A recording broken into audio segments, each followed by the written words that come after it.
নবী সাল্লাল্লাহু আলাইহি ওয়াসাল্লাম বলেছেন সূরা কাহাফের প্রথম 10টা আয়াত অথবা শেষের 10টা আয়াত, আরেকটা বর্ণনা আসছে প্রথম 3টা আয়াত, মানে প্রথম 10 বা প্রথম 3 বা প্রথম 3, 10, শেষের 10 সবগুলোই। এগুলো যারা মুখস্থ করবে, আমল করবে, পাঠ করবে, তার জীবদ্দশায় যদি দাজ্জালও বের হয়, সেই দাজ্জাল তার কোনো ক্ষতি করতে পারবে না। এই সূরাটাকে নবী সাল্লাল্লাহু আলাইহি ওয়াসাল্লাম দাজ্জালের সাথে সম্পৃক্ত করেছেন, অন্য সূরাকে করেন নাই। এই সূরাটা যখন আপনি পড়বেন অর্থসহ, আপনি দেখবেন এখানে 4টা গল্প আছে। কয়টা ভাই? এটাকে গল্প বলা ঠিক না, এটা হলো সত্য ঘটনা। এটা কি সত্য ঘটনা? একটা হচ্ছে আসহাবুল কাহাফের ঘটনা, গুহাবাসীর ঘটনা। 2 নম্বর হচ্ছে 2 বন্ধুর ঘটনা, একজন ধনী বিত্তশালী আর একজন অতি দরিদ্র ইমানদার। কখনো পড়েছিলেন কি? পড়া হয়েছিল? 3 নম্বর হচ্ছে যুলকারনাইন আলাইহিস সালাম, তার ঘটনা, নাম শুনেছেন? আর 4 নম্বর হচ্ছে নবী মুসা আলাইহিস সালাম এবং খিদর আলাইহিস সালামের ঘটনা। তো 4টা ঘটনা তো আজকে বলার সময় নাই, একটা খালি বলছি। কেন বলছি? আপনাকে বোঝাতে চাচ্ছি বাহিরের চোখ, বাহিরের কান, এগুলোর ভিতরেও একটা ভিতরের চোখ আছে, ভিতরের কান আছে। ওইটা যার জিন্দা আছে তার কলবে আল্লাহ নূর আছে ইনশাআল্লাহ। ওইটা যার জিন্দা নাই, তার কাছে বাহিরের চোখ দিয়ে মনে হবে সব ঠিক চলছে। বাহিরের চোখ দিয়ে যে দেখে সে মনে করবে বিশ্বটা পুরো আগায় যাচ্ছে, উন্নতির দিকে, অগ্রগতির দিকে। আর যার ভিতরের কলবের চোখটা জিন্দা, সে দেখবে যে পুরো বিশ্ব আগায় যাচ্ছে কিয়ামতের দিকে। বাহিরের চোখ দিয়ে যে দেখে সে মনে করবে যে বিশ্ব রাজনীতির মনে হয় খুব সুন্দর অবস্থা। আর ভিতরের চোখ দিয়ে দেখলে আপনি বুঝবেন বিশ্ব রাজনীতি যাচ্ছে একটা মালহামার দিকে। বাইরের চোখ দিয়ে দেখবেন মনে হবে সব সুন্দর চলছে, আমরা হালাল খাচ্ছি। আর ভিতরের চোখ দিয়ে দেখলে দেখবেন যে 90% মানুষের রিজিক হারাম। বাইরের চোখ দিয়ে দেখলে আপনি মনে করবেন মেয়েরা এগিয়ে যাচ্ছে, মাশাআল্লাহ, কত উন্নতি, অগ্রগতি, প্রোগ্রেস, নারী জাগরণ আন্দোলন। আর ভিতরের চোখ দিয়ে দেখলে আপনি দেখবেন মেয়েরা আগাচ্ছে ঠিকই, কিন্তু আস্তে আস্তে তারা জাহান্নামের দিকে এগিয়ে যাচ্ছে। বাইরের চোখ দিয়ে আপনি দেখবেন মুসলিমদের সংখ্যা প্রচুর, আমাদের ভয় কিসে, এত সংখ্যা, লক্ষ লক্ষ, কোটি কোটি। ভিতরের চোখ দিয়ে দেখলে বুঝবেন প্রকৃত পাক্কা ইমানদারের সংখ্যা হাতে গোনা যায়। বাইরের চোখ দিয়ে দেখলে মনে হবে যে অনেকে তো বিশুদ্ধ আকীদার দাওয়াত দিয়ে বেড়াচ্ছে। ভিতরের চোখ দিয়ে দেখলে বুঝবেন এটা মুনাফিকি মানহাজ চালু করেছে। বাইরের চোখ দিয়ে দেখবেন মনে হবে যে মুসলমানরা হয়তো নির্যাতিত হচ্ছে, ওরা কখনো ঘুরে দাঁড়াতে পারবে না, ওরা মনে হয় শেষ হয়ে যাবে। ভিতরের চোখ দিয়ে দেখলে বুঝবেন মুসলমানরা অচিরেই বাইতুল মুকাদ্দাস জয় করবে ইনশাআল্লাহ। আমি বুঝাতে চাচ্ছি বাইরের চোখ আর ভিতরের চোখ এক। ভিতরের চোখ খুলবে কোন সূরায়? ওই সূরার মধ্যে কয়টা গল্প আছে? তার মধ্যে একটা হচ্ছে নবী মুসা এবং খিদর আলাইহিস সালামের গল্প। এইটা একটু শেয়ার করতে চাই, লোভ সামলাতে পারছি না, করব। নবী মুসা আলাইহিস সালাম একদিন বক্তব্য দিচ্ছেন। কি দিচ্ছেন? বক্তব্যকে আরবিতে খুতবা বলা হয়। তো একজন দাঁড়িয়ে বললেন, বনু ইসরাইলদের একজন, হে ইয়া মুসা, আপনি তো চমৎকার একটা বক্তব্য দিয়েছেন, আপনার চেয়ে কোনো জ্ঞানী মানুষ কি পৃথিবীতে এখন আছে? নবী মুসা আলাইহিস সালাম বলছেন, না, আমার জানা মতে আমার চেয়ে কোনো জ্ঞানী মানুষ এখন পৃথিবীতে নাই। স্বাভাবিক, কারণ তিনি তখন নবী, নবীর কাছে আল্লাহর ওহী আসে, তিনি সবচেয়ে জ্ঞানী হবেন, স্বাভাবিক। আল্লাহ রাব্বুল আলামিন বললেন, মুসা, তোমার চাইতেও জ্ঞানী আমার এক বান্দা আছে। বলেন সুবহানাল্লাহ। নবী মুসা আলাইহিস সালাম যখনই শুনতে পারলেন যে আমার চেয়েও জ্ঞানী একজন বান্দা আছেন, তিনি বললেন যে আমি তার সাথে দেখা করতে চাই, আমি তার সাথে দেখা করতে চাই। যুবকরা শোনেন, জ্ঞানী মানুষের সন্ধান পাওয়ার পরে নবী মুসা নবী হয়েও দূর দূরান্ত সফর করেছেন ওই জ্ঞানী মানুষের সাথে সাক্ষাৎ করার জন্য। তা আপনারা রেডিমেড ইসলাম চান, আপনারা ফেসবুক শরীফে ইসলাম চান, ইউটিউব শরীফে ইসলাম চান, কিন্তু সফর করে, কষ্ট করে, পরিশ্রম করে আলেম ওলামা পর্যন্ত পৌঁছাতে চান না। 3 ঘন্টা বক্তব্য শুনতে রাজি আছেন, কিন্তু আপনারা 3 ঘন্টা কোরআন তেলাওয়াত করতে চান না। তো রেডিমেড জিনিস পেলে মানুষের মূল্য বোঝে না। ওই যে সাহাবীরা যারা রক্ত দিয়ে ইসলাম প্রতিষ্ঠা করেছে, তারা জানতেন ইসলাম কি জিনিস। আমরা রেডিমেড পেয়েছি, তো আমরা বুঝি না ইসলাম কি জিনিস, আমরা বুঝি না, বিশ্বাস করেন, আমরা বুঝি না। তো যাই হোক, তো মুসা আলাইহিস সালাম বলছেন, যদি আমাকে যুগ যুগ ধরে সফর করতে হয় তবুও আমি সফর করব, তারপরেও আমি তার সাক্ষাৎ চাই। আল্লাহ পাক বললেন, ঠিক আছে, তুমি তাকে পাবে যখন মাজমাউল বাহরাইন বলা হয়, দুই সমুদ্র যেখানে মিলে যাবে সেখানে তুমি আমার সেই বান্দাকে পাবে। কোথায় পাবে ভাই? দুই সমুদ্র যেখানে মিলে যাবে সেখানে পাবে। এখানে আপনি ভৌগোলিকভাবে আর ব্যাখ্যা নিতে পারেন, আধ্যাত্মিকভাবেও নিতে পারেন। দুই সমুদ্র বলতে হয়তো বা ভৌগোলিকভাবে বোঝানো হতে পারে অথবা আধ্যাত্মিকত্বও বোঝানো হতে পারে, যে বস্তুবাদী জ্ঞান এবং মারেফতের জ্ঞান যেখানে মিলে যাবে সেখানে। আল্লাহু আ'লাম, আল্লাহ ভালো জানেন। তো নবী মুসা আলাইহিস সালাম তার একজন সঙ্গীকে নিলেন, সেই সঙ্গী একজন যুবক। তরুণরা ভালো করে শোনেন, তরুণদের ত্যাগেই ইসলাম দাঁড়িয়ে আছে আলহামদুলিল্লাহ।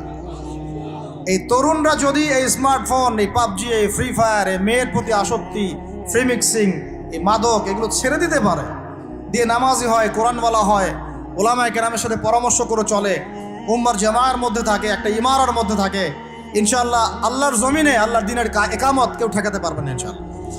দুঃখজনক হচ্ছে আপনারা সেখানে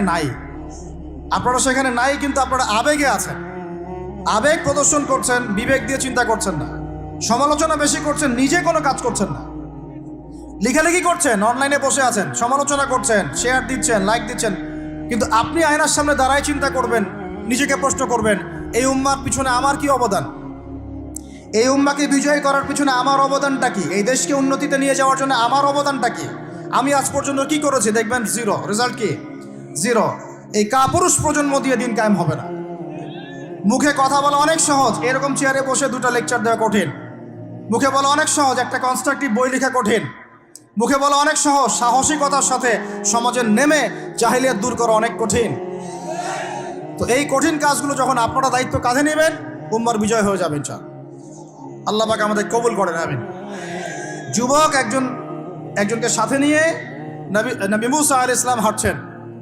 এই ব্যক্তির নামও বলে দিই, তার নাম হচ্ছে ইউশা বিন নুন। কি নাম? তিনি পরবর্তীতে নবী হয়েছিলেন, এবং তার পরবর্তীতে এই যে তালুত নাম শুনেছেন, যাকে সেনাপতি করা হয়েছিল, মনে আছে?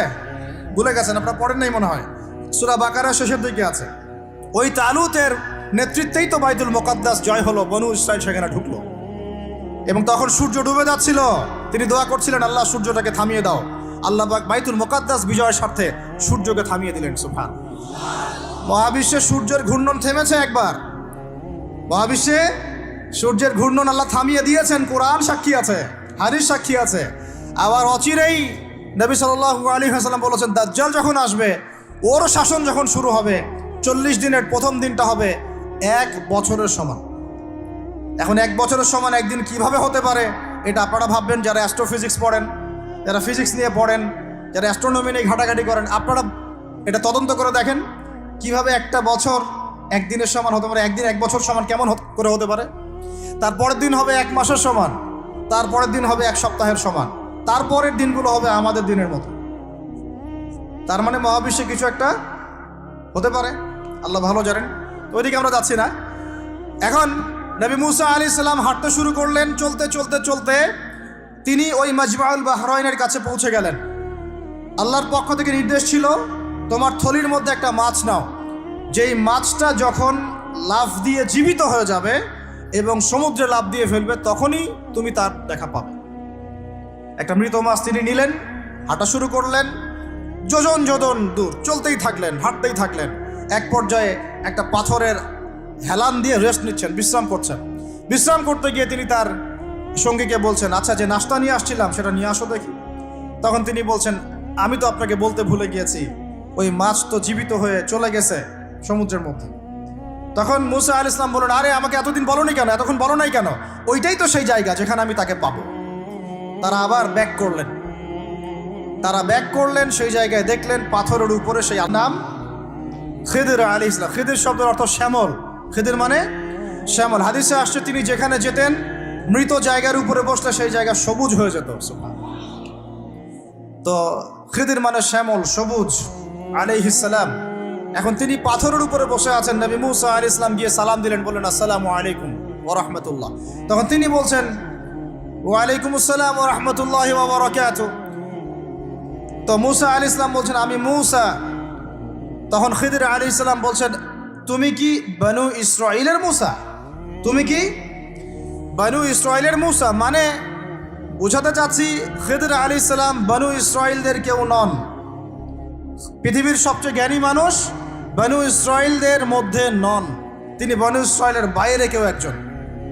তাই এখনকার যে স্টেট অফ ইসরায়েল দাবি করে যে তারা হচ্ছে ইহুদি এবং তারা বনু ইসরায়েল, তারাই পৃথিবীর সবচেয়ে এলিট সোসাইটি, বাকি সবাই তেলাপোকা, ওদের এই দলিল, এই কথার উল্টা দিকে কোরআন কথা বলেছে যে খেদের বনু ইসরায়েলের কেউ ছিল না।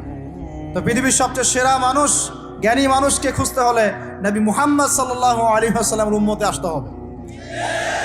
কথা বুঝতে পারছেন? পরতে পরতে দলিল আছে, একটু ঠান্ডা মাথায় গভীরভাবে ভাবার চেষ্টা করতে হবে।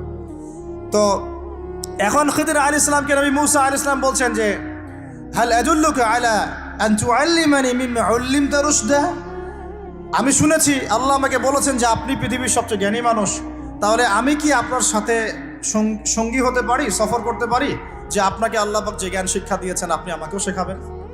এটা হলো স্টুডেন্টের একটা আর্তনাদ। ছাত্র হিসেবে তিনি বলছেন আমি কি আপনার সঙ্গী হতে পারি, আল্লাহ আপনাকে যে জ্ঞান শিখিয়েছেন আমাকেও শিখাবেন? দেখেন, একজন নবী কথা বলছেন। আর আমাদের তো মাশাআল্লাহ, ওই যে বললাম, জ্ঞান শেখার কোনো ফিকির নাই। 6 মাসের একটা কোর্স করতে পারি না, কোরআন তেলাওয়াত শিখবো 3 মাসের কোর্স করতে পারি না, 3 ঘন্টা ওয়াজ শুনতে রাজি, 3 ঘন্টা আমরা বই পড়তে পারি না। তো এই প্রজন্মটা দিয়ে হবে না ভাই। আমি আপনাদেরকে পরিবর্তন করতে চাই, আল্লাহ পাক যেন কবুল করেন, তৌফিক দান করেন। এখন খিদির আলাইহিস সালাম বলছেন ইন্নাকা লান তাস্তাতিআ মাইয়া সাবরা। টিচারের কি কথা, কি দূরদর্শিতা! টিচার বলছেন যে তুমি তো আমার সাথে সবর করতে পারবে না। সঙ্গী হওয়ার আগেই কথা বলা শেষ। আপনি এসে আমাকে বলছেন ভাই আপনার সাথে কি সফর করতে পারি, একটু এলেম শেখাবেন, আর আমি বলছি আপনি তো সফর করতে পারবেন না। তো কি পরিমাণ জ্ঞান, গভীরতা, দূরদর্শিতা থাকলে, ভবিষ্যৎ সম্পর্কে দূরদর্শিতা থাকলে তিনি আগেই বলতে পারেন যে আপনি সবর করতে পারবেন না। ক্লাসে আপনি পড়িয়েছেন মনে করেন 100 জন বাচ্চাকে, শেষে আপনি বললেন যে অমুক আব্দুর রহমান সে ফার্স্ট হতে পারে, এবং আব্দুর রহিম তুমি ভালো স্টুডেন্ট না, তুমি দুষ্টামি করো, পড়াশোনা করো না, তুমি ফার্স্ট হতে পারবে না, লাস্ট হবা তুমি। তো রেজাল্টের দিন দেখা গেল সত্যি সত্যি আব্দুর রহমান ফার্স্ট হয়েছে, আব্দুর রহিম লাস্ট হয়েছে। তার মানে কি টিচার গায়েবের খবর জানে? এটা কি তার হিকমা, তার প্রজ্ঞা, তার বাসিরা, তার অভিজ্ঞতা? আল্লাহ পাক তাকে সেই জ্ঞানটা দিয়েছিলেন। তো মুসা আলাইহিস সালামকে মুখের উপর বলে দিলেন তুমি তো আমার সাথে সবর করতে পারবে না। মুসা আলাইহিস সালাম বলছেন সাতাজিদুনি ইনশাআল্লাহু সাতাজিদুনি ইনশাআল্লাহু সাবিরান ওয়ালা আ'সি লাকা আমরা। ইনশাআল্লাহ আপনি আমাকে ধৈর্যশীল পাবেন এবং আমি আপনার কাজে কোনো বিঘ্ন সৃষ্টি করব না। তখন তিনি বলছেন ঠিক আছে, যদি তুমি আমার সাথে যেতেই চাও তাহলে ফালা তাসআলনি আন শাই, আমার সাথে চলতে গেলে কোনো প্রশ্ন করা যাবে না। কেমন টিচার! টিচার দেখেন, আমার সাথে চলো, জ্ঞান অর্জন করতে চাও করো, কোনো প্রশ্ন করতে পারবে না। একটা হাদিসেও আসছে একটা কম ধ্বংস হয় যখন নবীদেরকে অতিরিক্ত প্রশ্ন করে, এটা কেন, ওইটা কেন, ওইটা কেন। বেশি প্রশ্ন করতে হয় না, অতিরিক্ত প্রশ্ন করতে হয় না। তো যাই হোক, সফর শুরু হলো। ফানতালাকা, তারা হাঁটা শুরু করলেন। হাত্তা ইযা রাকিবা ফিস সাফিনাতি খারাকাহা, চলতে চলতে একটা নদী আসলো। তো এই নদীর পার হয়ে আরেক জায়গায় যেতে হবে, কিন্তু এটা পার হওয়ার জন্য তাদের কাছে অর্থ নাই। এক নৌকার মাঝি সে বিনামূল্যে এটাকে পার করার জন্য প্রস্তাব দিল, ঠিক আছে বিনামূল্যে পার করে দিব। সেই নৌকায় করে তারা যখন যাচ্ছেন, যেতে যেতে তীরে পৌঁছার আগেই সেই নৌকার তলদেশটা খিদির আলাইহিস সালাম ফুটা করে দিলেন। নেন, এখন কাজটা দেখে কি ভালো মনে হচ্ছে না খারাপ? আমি আপনার গাড়িতে করে ধরেন যাচ্ছি, গাড়িটা যখন আপনি আমার বাসা পর্যন্ত পৌঁছে দিবেন তার আগে নামলাম, নাইমা আপনার টায়ার চেকটা পাস্ট করে দিলাম, আপনি আমাকে কি বলবেন? কিছু বলবেন না, ফেসবুকে গিয়ে স্ট্যাটাস দিবেন অথবা লাইভে আসতে পারেন, তাই না? এই আর কি। তো নবী মুসা আলাইহিস সালাম রিঅ্যাক্ট করলেন যে লাকাদ জি'তা শাইআন ইমরা, আপনি তো একটা অন্যায় কাজ করলেন মনে হচ্ছে। এটা কেন করলেন? যারা আমাদেরকে বিনামূল্যে বিনা পারিশ্রমিকে পার করে দিল, আপনি ওই নৌকা ফুটা করে ফেললেন। তখন খিদির আলাইহিস সালাম বললেন যে আমি তো তোমাকে বলেছি, আলাম আকুল লাক, আমি কি তোমাকে বলি নাই ইন্নাকা লান তাসতাতিআ মাইয়া সাবরা, তুমি আমার সাথে সবর করতে পারবে না? মুসা আলাইহিস সালাম বলছেন যে ঠিক আছে, আমি যে ভুলে গিয়েছি এজন্য আমাকে পাকড়াও করেন না, আমি যে ভুলে গিয়েছি কথাটা এজন্য আমাকে পাকড়াও করেন, একটা চান্স দেন আমাকে। তো ঠিক আছে চলো আবার। ফানতালাকা, আবার তারা চলা শুরু করলেন। হাত্তা ইযা লাকিয়া গুলামান ফাকাতালাহ, এবার একটা ছোট্ট বালকের সাথে দেখা হলো। এই 8 বছর 10 বছর বয়স হবে, এই গোলাম বালকের সাথে দেখা হলো। ফাকাতালাহু, এবার খিদির আলাইহিস সালাম তাকে হত্যা করলেন। একটা বাচ্চাকে, এটা কেমন হলো? নৌকা ফুটা করার চেয়ে বেশি ভারী না হালকা? আরো ভারী। মুসা আলাইহিস সালাম বলছেন লাকাদ জি'তা শাইআন নুকরা, আপনি তো এবার জঘন্য একটা কাজ করলেন, আপনি তো পুরো একটা নিষ্পাপ বাচ্চাকে হত্যা করে ফেললেন। তারপরে বললেন যে এরপর যদি আর একটা প্রশ্ন করো তাহলে তোমার সাথে আমার আর চলা হবে না, লাস্ট চান্স। ঠিক আছে চলেন। এবার চলতে চলতে ফানতালাকা হাত্তা ইযা আতায়া আহলা ক্বরিয়াতিন ইসতাতআমা আহলাহা ফাআবাউ আন ইউদাইফুহুমা। কোরআনে আসছে একটা করিয়া মানে একটা গ্রামের মধ্যে তারা ঢুকলেন, সেই গ্রামে ঢুকে মেহমানদারি চাইলেন, নাস্তা পানি চাইলেন আর কি। তো তারা মেহমানদারি করলো না, দূর দূর করে তাড়িয়ে দিল। অনেকটা আমাদের ওই কলকাতার দাদাবাবুদের মতো আর কি। জিজ্ঞাসা করো যে খেয়ে আসছেন না খেয়ে যাবেন, এটা আমাদের আস্তে আস্তে আমাদের মধ্যে ছড়ায় পড়তেছে আর কি। মেহমান আসলে বিরক্ত হয়, কবে যাবে সেই ফিকির করে। তো এরা মেহমানদারি করলো না, উল্টা তাকে তাড়িয়ে দিল। তো যাই হোক, এখন মুসা আলাইহিস সালাম বলছেন যে এখানে একটা ঘটনা ঘটেছে। খিদর আলাইহিস সালাম দেখলেন যে বাড়ি থেকে তাদেরকে তাড়িয়ে দেওয়া হলো, মেহমানদারি করা হলো না, ওই বাড়ির একটা দেয়াল ধসে পড়ে গেছে, ওই বাড়ির একটা দেয়াল ধসে পড়ে গেছে। তখন তিনি সেটাকে নিজের হাতে আবার নির্মাণ করে দিলেন। সুবহান। এটা দেখে মুসা আলাইহিস সালাম বললেন যে আপনি তো চাইলে কিছু আজর নিতে পারতেন, আপনি যে এত কষ্ট করে এটা নির্মাণ করে দিলেন, আপনি তো চাইলে একটু টাকা পয়সা নিতে পারতেন। ওরা মেহমানদারি করলো না, ওইটা দিয়ে হয়তো আমরা কি করতে পারতাম, নাস্তা পানি করতে পারতাম। তখন তিনি বলেন হাযা ফিরাকু বাইনি ওয়া বাইনাক, এই হলো তোমার আমার ফেরাক, পার্থক্য শেষ, তোমার সাথে আমার চলা আর হলো না। আমাদের নবী সাল্লাল্লাহু আলাইহি ওয়াসাল্লাম বলেছিলেন যে যদি সেদিন মুসা আলাইহিস সালাম এই প্রশ্নগুলো বারবার না করতেন তাহলে আরো অনেক জ্ঞান শেখা যেত। সুবহানাল্লাহ। তখন তিনি বলছেন ঠিক আছে, হাযা ফিরাকু বাইনি ওয়া বাইনাক সাউনাব্বিউকা বিতাউইল মা লাম তাসতাতি আলাইহি সাবরা, তবে যাওয়ার আগে আমি তোমাকে জানিয়ে দিব এই তিনটা ক্ষেত্রে মূল ঘটনা কি ছিল যে বিষয়ে তুমি সবর করতে পারো নাই। আম্মা সাফিনা, ওই যে সাফিনা বা নৌকা, আম্মা সাফিনাতু ফাকানা লিমাসাকিন ইয়ামালুনা ফিল বাহর, ওই যে সাফিনা বা নৌকাটা ওইটা ছিল মিসকিনদের, মিসকিন মানে বলা হয় কি হতদরিদ্র মানুষ, জেলে টাইপের, যাদের কিছু নাই, নৌকায় মানে সমুদ্রে মাছ ধরে ধরে খায়, এরকম কিছু মানুষের ওই সাফিনা বা নৌকাটা ছিল। এবং ওদের পিছনে ছিল একটা মালিক, মালিক মানে এখানে জলদস্যু। যদি ওই সাফিনা বা নৌকাটা আমি ছিদ্র না করতাম, ওই জলদস্যুরা এটা ভালো অবস্থায় পেলে ছিনতাই করে হাইজ্যাক করে নিয়ে যেত। আমি যেহেতু ফুটা করে দিয়েছি এই জন্য এটা ত্রুটিযুক্ত, এই নৌকাটা তারা আর নিবে না। তোমার কাছে বাইরের চোখ দিয়ে মনে হয়েছে যে আমি একটা অন্যায় করেছি, আসলে আমি তাদের উপকারী করেছি। বুঝতে পারছি বাইরের চোখ ভিতরের চোখ কি জিনিস। আচ্ছা, তারপরে ওয়াম্মাল গুলামু ফাকানা আবওয়াহু মুমিনাইন ফাখাশিনা আন ইউরহিকাহুমা তুগয়ানা ওয়া কুফরা। সুবহানাল্লাহ। এটা আমাদের এই যে শাহবাগী প্রজন্মের জন্য একটা প্রযোজ্য আর কি। কেন বলছি শুনেন ভালো করে। এবার ইনি বলছেন যে ওই যে বাচ্চাটাকে আমি হত্যা করেছি, এই বাচ্চাটা যদি বড় হতো, সে নিজে তো কাফের হতোই, বড় কাফের, এর পিতা মাতাদেরকেও পর্যন্ত কুফুরির মধ্যে নিয়ে আসতো। মানে একটা কাফের প্রজন্ম তো তৈরি করতোই, বরং এই কাফের মানুষকে কাফের করার জন্য নাস্তিক মুরতাদ বানানোর মিশন নিয়ে মাঠে নামতো।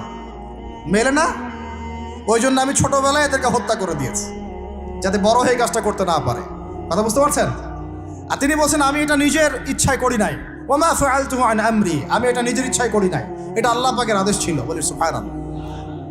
আর ওয়াম্মাল জিদার ফাকানা লিগুলামাইনি ইয়াতীমাইনি ফিল মাদিনা ওয়া কানা তাহতাহু কানজুল লাহুমা। সুবহানাল্লাহ। আর 3 নম্বর তিনি বলছেন আর ওই যে দেয়ালটা আমি নির্মাণ করেছি, এই দেয়ালটা ছিল ওই বাড়ির 2 এতিম বালকের। সুবহানাল্লাহ। ওয়া কানা আবুহুমা সালিহা, তাদের বাবা ছিল সৎ। আর ওই দেয়ালের নিচে তাদের বাবা মায়ের রেখে যাওয়া পৈতৃক সম্পত্তি খাজানা ছিল। যদি দেয়াল নির্মাণ না করতাম মানুষ সেই খাজানা নিয়ে চলে যেত। দেয়াল নির্মাণ করেছি, ওরা যখন বড় হবে তখন ওই খাজানা তারা অটোমেটিকলি পেয়ে যাবে। তো 3টা ক্ষেত্রেই হে মূসা তুমি সবর করতে পারো নাই, তোমার কাছে মনে হয়েছে যে আমি অন্যায় করছি, কিন্তু আসলে এই প্রত্যেকটা ক্ষেত্রে আমি সঠিক ছিলাম, তুমি ভুল ছিল।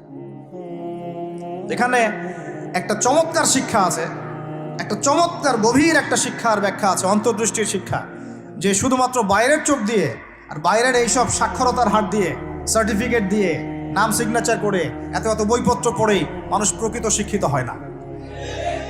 একটা গভীর একটা বুঝ দরকার, আল্লাহর মারেফত দরকার, আল্লাহর নূর দরকার, তাসকিয়া দরকার, দূরদর্শিতা দরকার, যেটাকে আমরা হিকমা বলি। ওয়ামা ইউতাল হিকমা ফাকাদ উতিয়া খায়রান কাসীরা। আল্লাহ বলেছেন যাকে হিকমা এবং প্রজ্ঞা দেওয়া হয়েছে তাকে অনেক প্রচুর প্রচুর কল্যাণ দিয়ে দেওয়া হয়েছে। এখানে দেখেন একজন নবী হয়েও তিনি বুঝতে পারেন নাই এই তিনটা ঘটনার পিছনের কারণ কি, অথচ খিদির আলাইহিস সালামকে আল্লাহ পাক এমন জ্ঞান দিয়েছিলেন যে এই জ্ঞান দিয়ে তিনি ব্যাখ্যা করলেন যে পিছনের কারণ কি ছিল। এখন এই ঘটনাটা আপনার আমার জন্য শিক্ষাটা কি, এই যুগের সাথে কি সম্পর্ক? আমি বলেছি সূরা কাহাফ আপনাকে দাজ্জাল থেকে বাঁচাবে।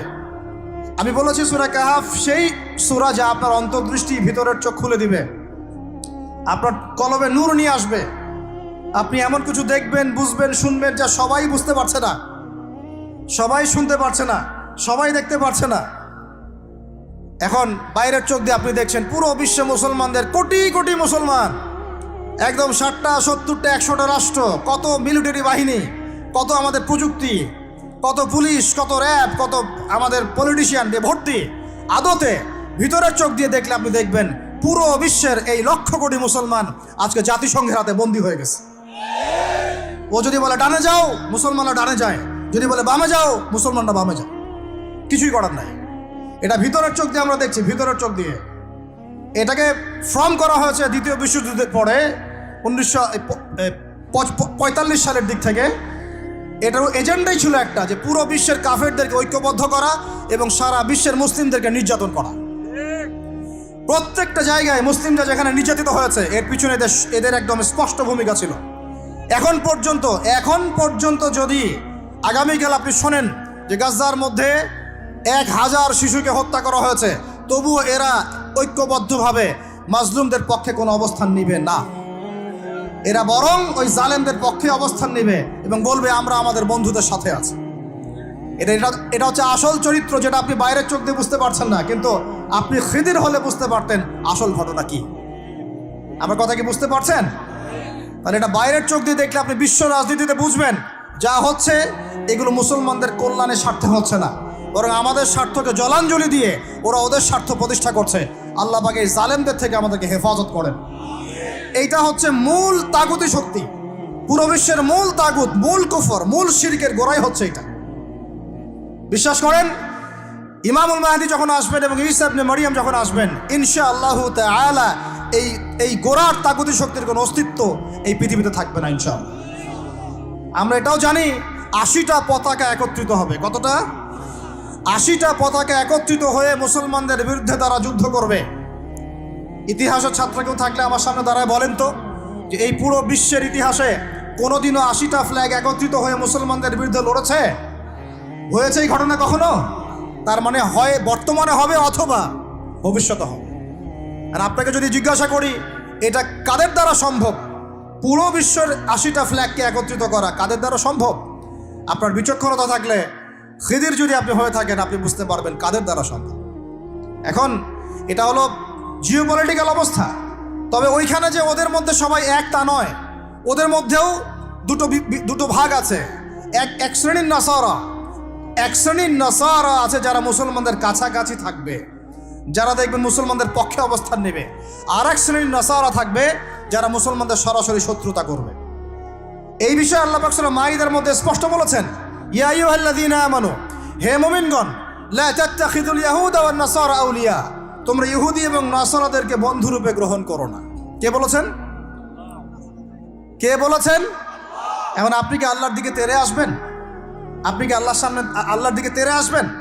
হ্যাঁ, আপনি কেন এই কথা বললেন, আপনি কেন অসাম্প্রদায়িক কথা বললেন, এমন কথা বলবেন? আল্লাহ বলছেন সূরা মাইদা আয়াত নাম্বার 51-তে, কত নাম্বার? আল্লাহ বলছেন, ইয়া আইয়ুহাল্লাযীনা আমানু, হে মুমিনগণ, তোমরা যদি মুমিন হয়ে থাকো, লা তাত্তাখিযুল ইয়াহুদা ওয়ান নাসারা আউলিয়া, ইহুদি এবং নাসারাদেরকে বন্ধুরূপে গ্রহণ করো না। এখন কি আল্লাহ পাক সব ইহুদিকেই বলছেন, সব ইহুদি সব নাসারাকেই বলছেন, সব খ্রিস্টানকে বলছেন? উত্তর না। কাদেরকে বলছেন? বা'দুহুম আউলিয়াউ বা'দ, ইহুদি নাসারার মধ্যে যারা একে অপরের বন্ধু, ইহুদি নাসারাদের মধ্যে যারা একে অপরের বন্ধু, আল্লাহ পাক তাদেরকে আমাদেরকে বন্ধুরূপে গ্রহণ করতে নিষেধ করেছেন। কেন? আল্লাহ পাক বলেছেন, ওয়া মান ইয়াতাওয়াল্লাহুম মিনকুম ফাইন্নাহু মিনহুম, তোমাদের মধ্যে কেউ যদি ওদের দিকে চলে যায়, ওদের দিকে মুখ ফিরায়, ওদের সাথে বন্ধুত্ব করে, অ্যালায়েন্স করে, তাহলে সে এই উম্মার কেউ না, সে তাদের অন্তর্ভুক্ত হয়ে যাবে। নাউজুবিল্লাহ। এখন আপনি বলেন তো সারা বিশ্বের ইহুদি এবং খ্রিস্টানরা কি একসাথে আছে? না, ওদের মধ্যে কিন্তু বিভক্তি আছে, আছে না? ওদের মধ্যে বিভক্তি আছে। খেয়াল করে দেখেন, এই ইস্যুগুলোতেও সব সব খ্রিস্টান কিন্তু একসাথে ইহুদিদের পক্ষ নেয় নাই। ভালো করে খেয়াল করে দেখবেন, বোঝার চেষ্টা করবেন, ওয়ার্ল্ড অ্যাফেয়ার্স বুঝবেন। ওদের মধ্যে ডিভাইডেশন আছে। আল্লাহ পাক বলছেন সব ইহুদি সব খ্রিস্টান খারাপ এমন নয়, তাদের মধ্যেও ভালো মানুষ আছে। কিন্তু যারা যে ইহুদি যে খ্রিস্টানরা একে অপরের বন্ধু, তাদেরকে তোমরা বন্ধুরূপে গ্রহণ করো না। তাহলে আমাকে বলেন তো, স্ট্রেট ফরওয়ার্ড বলি, যে যারা প্যালেস্টাইনে জুলুম করছে, যে জারজ রাষ্ট্র, তাদের বন্ধু কোন খ্রিস্টানরা? কোন দিকের, কোন পৃথিবীর কোন দিকের, কোন সভ্যতার খ্রিস্টান রাষ্ট্রগুলো ওকে মদদ দিয়েছে বলেন তো দেখি? সর্বপ্রথম ওকে বড় করেছে ব্রিটেন। কে বড় করেছে? এবং এই পশ্চিমা সভ্যতা, ওর সাথে আরো অনেকগুলো কান্ট্রি আছে। তারপরে দ্বিতীয় বিশ্বযুদ্ধের পর 1914 সালে যখন অটোম্যানদেরকে পরাজিত করা হয়েছে, তখন ব্রিটেন ইহুদিদেরকে ঢুকিয়েছে জেরুজালেমে। তারপরে পেলে পেলে বড় করেছে। তারপর যখন ওরা একটু শক্তিশালী হয়ে গেছে, তখন ব্রিটেনের রোল শেষ। দ্বিতীয় বিশ্বযুদ্ধের পর সে দায়িত্ব চাপিয়ে দিয়েছে আমেরিকার হাতে। এরপরে সে এই জারজ রাষ্ট্রটাকে আস্তে আস্তে বড় করতে করতে ওই শিশু থেকে একদম ঘোড়সাওয়ারের ঘোড়ায় পরিণত করেছে, আরও শক্তিশালী করেছে। এবং বিগত 1945 থেকে এই 2024 পর্যন্ত, এখন পর্যন্ত প্রত্যক্ষ মদত দিয়ে দিয়ে সে তাকে বিশ্বের রুলিং স্টেট বানিয়েছে। এখন সে বিশ্বের মুসলমানদেরকে বলে ওঠো, মুসলমানরা ওঠে, বসতে বললে বসে। বাস্তবতা এটা না যে আপনার অনেক মসজিদ আছে, অনেক মাদ্রাসা আছে, অনেক মুসলমান, আপনারা যুব সমাজের একদম বিস্ফোরণ, একজন বক্তা আসছে, একদম আল কোরআনের আলো ঘরে ঘরে জ্বালো। আদতে এগুলোর কোনো মূল্য হচ্ছে না। আদতে এগুলো দিয়ে সারা বিশ্বে দিন প্রতিষ্ঠা হচ্ছে না। কারণ বিশ্বের বাস্তবতা আমরা বুঝতে পারি নাই। বিশ্বের বাস্তবতা বুঝতে হলে খিজির হতে হবে। বিশ্বের বাস্তবতা এইটাই যে ওরা এখন এত শক্তিশালী একটা অবস্থায় গিয়েছে, ওখান থেকে আমাদেরকে তারা কন্ট্রোল করা শুরু করেছে বিগত প্রায় 100 বছর থেকে। কত বছর থেকে? এগুলো আমাদের হুঁশই নাই। আমরা মনে করি মাশাআল্লাহ আমি 5 ওয়াক্ত নামাজ পড়ি, কাম খালাস, আমি যাকাত দিয়েছি, কাম খালাস, আমি একদম পর্দা করি, মাশাআল্লাহ সব কাম খালাস, আমি একটা মসজিদ করেছি, বাস কাম খালাস, আমি মাশাআল্লাহ একটা মাদ্রাসা চালাই, বাস দিন কায়েম হয়ে গেছে। No, not at all. Question গেলেও না। যতদিন পর্যন্ত মুসলমানরা আবার সেই ওমর ইবনে খাত্তাবের শাসন কায়েম করতে পারে নাই, এই বিশ্বে মুসলমানরা স্বাধীন নয়। আমরা এখনো স্বাধীনতা অর্জন করতে পারি নাই। আমরা সেদিন স্বাধীনতা অর্জন করতে পারবো যেই দিন বাইতুল মুকাদ্দাস আমাদের হাতে হবে ইনশাআল্লাহ। ওই দিন আমরা 10 গুণ মূল্য আদায় করবো ইনশাআল্লাহ। এই যে আমাদের এক একটা ভাই, এক একটা বোন, এক একটা আমাদের শিশু, এদের এক একটা রক্তের, মাজলুমদের রক্তে 10 গুণ চড়া মূল্য আদায় করবো ইনশাআল্লাহ। আল্লাহ নবী সেটা বলেছেন যে ইহুদিদের বিপক্ষে কথা বলবে পাথর এবং গাছ পর্যন্ত, হাত্তা ইয়াকুলুশ শাজার ওয়াল হাজার, এমনকি গাছ এবং পাথর কথা বলা শুরু করবে। ইয়া মুসলিম, হে মুসলিম সৈন্য, ইন্না ওয়ারাইল ইয়াহুদ, আমার পিছনে ইহুদি সৈন্য দাঁড়িয়ে আছে, তাল ফাকতুলহু, আসো একে হত্যা করে যাও। এই দৃশ্য দেখার জন্য এখনো এই সভ্যতা বাকি আছে ইনশাআল্লাহ। ইনশাআল্লাহ আমরা 10 গুণ চড়া মূল্য আদায় করবো ইনশাআল্লাহ। আমাদের মাজলুম ভাইদেরকে হত্যা করা হয়েছে, আমাদের বাচ্চাদেরকে বোম মেরে হত্যা করা হয়েছে, আমাদের বোনদেরকে দিনের পর দিন ধর্ষণ করা হয়েছে। বিগত 100 বছর হয়ে গেল। আর আশপাশে অনেক মুনাফিক বসে আছে, এরা টু শব্দ পর্যন্ত করতে পারে না। ধিক তোমাদের রাজতন্ত্রের উপরে, তোমাদের ক্ষমতার উপরে ধিক্কার জানাই আমরা। যেই ক্ষমতা নিয়ে তোমরা ইহুদিদের বিরুদ্ধে দাঁড়াতে পারো না, এই ক্ষমতার উপর আমরা ধিক্কার জানাই। ওর চেয়ে ওই মাজলুম ভাইরা অনেক ভালো, যারা ওই গুটি কয়েক লাঠিসোঁটা নিয়ে এদের প্রতিবাদ করেছে। ইনশাআল্লাহ এই প্রতিবাদ কিয়ামত পর্যন্ত থাকবে ইনশাআল্লাহ। আর আমাদের সরকার যদি আমাদেরকে সুযোগ করে দেয়, ইনশাআল্লাহ আমরা সেখানে শরীক হব ইনশাআল্লাহ। আমরা তো আর বিচ্ছিন্নভাবে শরীক হতে পারবো না। আমরা একটা জাতি গঠন করব। আমরা তো রাষ্ট্রের বাইরে না, আমরা সরকারের বাইরে না, আমরা বিদ্রোহী না, আমরা সরকারের বিরুদ্ধে কোনো অবস্থান নেই না। আমরা দাবি জানাবো, যদি আমাদের প্রত্যেক সদস্যকে, মানে আমাদের এই যে আমাদের দেশের যারা প্রশাসনে আছেন, আমজনতার মধ্যে আছেন, যাদের মধ্যে জিহাদের জাজবা আছে, যারা ইহুদিদের সাথে জিহাদ করতে চায়, এই মানুষগুলোকে আপনারা প্রশিক্ষিত করে গাজায় পাঠান ইনশাআল্লাহ।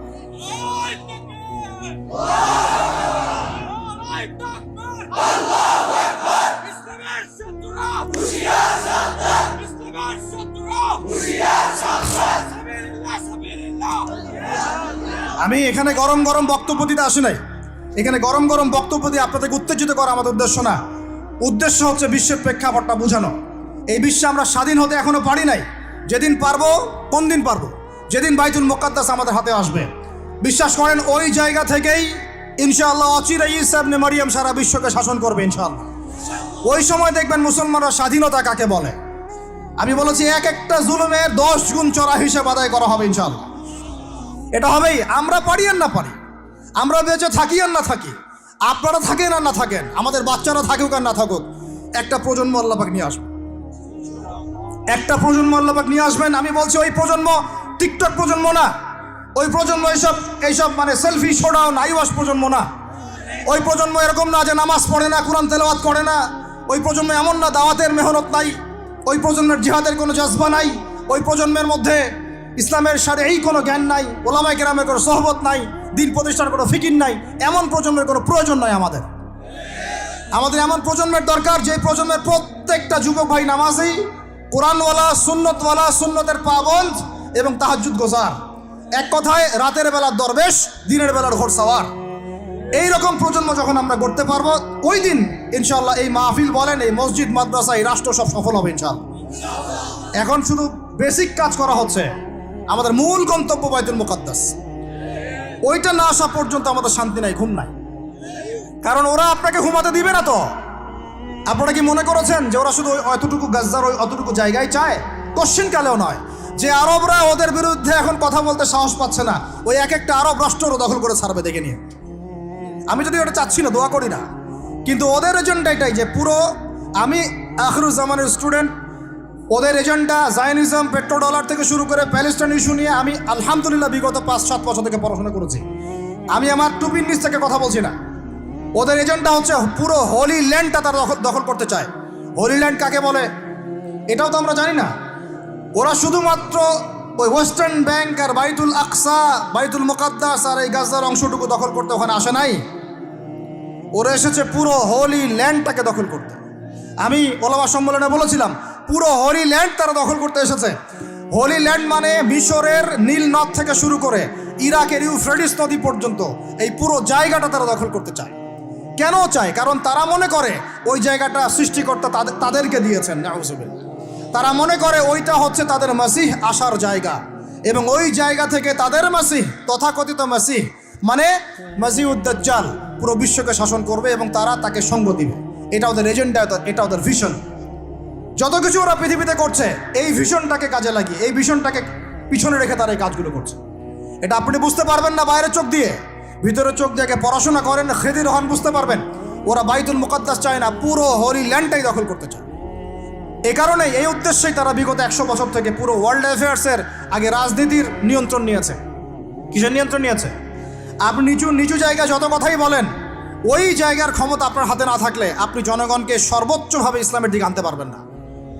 আপনি এখন যদি সবাইকে জোর করে মাস্ক পরাতে পারেন আইন প্রয়োগ করে, এভাবে ওই ক্ষমতা হাতে থাকলে প্রত্যেক জনগণকে কোরআনও শেখানো যায়। ওই ক্ষমতাটা ইসলামের দরকার আছে। যদি ওই ক্ষমতার বলে প্রত্যেক মানুষকে মসজিদে সোশ্যাল ডিস্টেন্স মেনটেন করানো যায়, তাহলে ওই ক্ষমতা যদি হাতে থাকতো প্রত্যেক মা বোনকে পর্দা করানো যেত, প্রত্যেক যুব ভাইকে দিন শেখানো যেত, বাধ্যতামূলক কোরআন শিক্ষাও চালু করা যেত, বাধ্যতামূলক কোরআন শিক্ষার সাথে হাদিসের শিক্ষা চালু করা যেত, সিলেবাসের মধ্যে নবীর সিরাত সংযোজন করা যেত। ইসলামে এই ক্ষমতাটা দরকার আছে, কিন্তু এটাকে অ্যাচিভ করার যে পথ পদ্ধতি, এই পথ পদ্ধতির মধ্যে আমরা আসলে কেউ নাই। নবীর তরিকার মধ্যে আমরা নাই, আমরা পড়ে আছি পশ্চিমা তরিকার মধ্যে। পশ্চিমা তরিকা দিয়ে ওই জায়গায় আপনি যেতে পারবেন না। আর যদি যেতে পারেনও, পশ্চিমারা আপনাকে সেখানে থাকতে দিবে না। আমাদের এখানে সবচেয়ে ভালো মানুষ যিনি, এখানকার এই এলাকার যিনি দায়িত্বশীল, তিনি যদি সবচেয়ে মোত্তাকি পরহেজগার মানুষ হন, তিনিও যদি দাঁড়িয়ে বলেন যে আমি ইসলামের পক্ষে আছি, কোরআনের পক্ষে আছি, হাদিসের পক্ষে আছি, আমি বাইতুল মুকাদ্দাসের পক্ষে আছি, মাজলুম ফিলিস্তিনিদের পক্ষে আছি, তার উপর থেকে চাপ চলে আসবে। কারণ পুরো বিশ্বের শক্তিটা নিয়ন্ত্রণ করছে এখন ইহুদিরা, নাসারারা, জায়নিস্টরা। ওই জায়গায় যতক্ষণ পর্যন্ত আঘাত না পড়ছে ততক্ষণ পর্যন্ত আপনি বিশ্বে স্বাধীন হতে পারবেন না। অতএব বাইরের চোখ দিয়ে না, ভিতরের চোখ দিয়ে দেখতে শিখুন। তো ভিতরের চোখ পুরো জিও পলিটিক্সটা আপনাকে বুঝাবে। ভিতরের চোখ দিয়ে দেখলে আপনি দেখবেন মুসলমানরা এখনও তাদের অধীনে পরাধীন হয়ে আছে। এখান থেকে আমরা স্বাধীনতা চাই ইনশাআল্লাহ। আল্লাহ পাক আমাদেরকে সেই স্বাধীনতা অর্জন করার তৌফিক দান করেন। এবার অর্থনৈতিক জীবনে আসেন। অর্থনৈতিক জীবনে এসে দেখবেন আপনি মাশাআল্লাহ মনে করবেন যে আপনি তো হালাল খাচ্ছেন, হ্যাঁ গরুর গোশত খাচ্ছেন প্রত্যেক জুমায়, আমরা মাশাআল্লাহ মুরগির রোস্ট খাচ্ছি।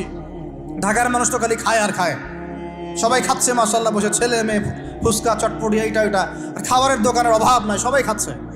ভাবখানা এমন যে দুনিয়াতে এসেছি খাওয়ার জন্যে, দুনিয়াতে আসছি তিনটা কাজ, খাবো, টয়লেট করব, আর মেয়েদের সাথে সহবাস করবো, ব্যাস দ্যাটস অল। ভাবখানা দেখলে এমন মনে হয় আমাদের। আল্লাহ পাক আমাদেরকে বুঝদান করেন, হেফাজত করেন। এগুলো করতে দুনিয়াতে আসি নাই আমরা, এগুলো আমাদের মূল কাজ নয়, এগুলো আমাদের প্রয়োজন। আপনি মনে করছেন যে মাশাআল্লাহ সবাই হালাল খাচ্ছি, বিশ্বাস করেন পুরো বিশ্বের অর্থনীতি সুদভিত্তিক, একদম খোলামেলা ওয়াকুলু কওলান সাদীদা বললাম। আল্লাহ পাক বলেছেন একদম স্পষ্ট সরাসরি খোলামেলা কথা বলো, পুরো বিশ্বের অর্থনীতি সুদভিত্তিক। যারা এই পুরো বৈশ্বিক অর্থনৈতিক সিস্টেমের মধ্যে ঢুকে গেছে, অর্থাৎ ওয়ার্ল্ড ব্যাংক, IMF এবং ফেডারেল রিজার্ভ ব্যাংকের আওতায় চলে আসছে, এরকম কোনো সেন্ট্রাল ব্যাংক 100% সুদমুক্ত হতে পারবে না, ফুল স্টপ, কোনোভাবেই সম্ভব না।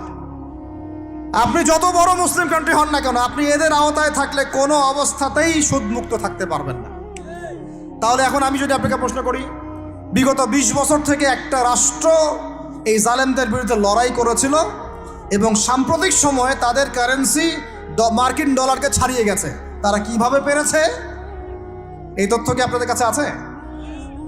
তথ্য আছে, নাম মেনশন করার দরকার নাই, আপনারা বুঝতে পারেন কি পারেন না? এই মোল্লাদের দৌড় মসজিদ পর্যন্ত নয়, এই মোল্লাদের দৌড় হবে বাইতুল মুকাদ্দাস পর্যন্ত ইনশাআল্লাহ। ওইখানে নামাজ না পড়া পর্যন্ত এদের ঘুম হবে না ইনশাআল্লাহ, দেখে নিয়ে। এখন কথা হচ্ছে তারা পড়লো কিভাবে? অনেক কারণ, যাকাত ভিত্তিক অর্থনীতি, তারপরে দ্বৈত অর্থনীতি, হালাল অর্থনীতি, দুর্নীতি কমানো, কৃষিভিত্তিক অর্থনীতি। 3 বছরের মধ্যে ঘুরে দাঁড়িয়েছে, মাত্র 3 বছরের মধ্যে।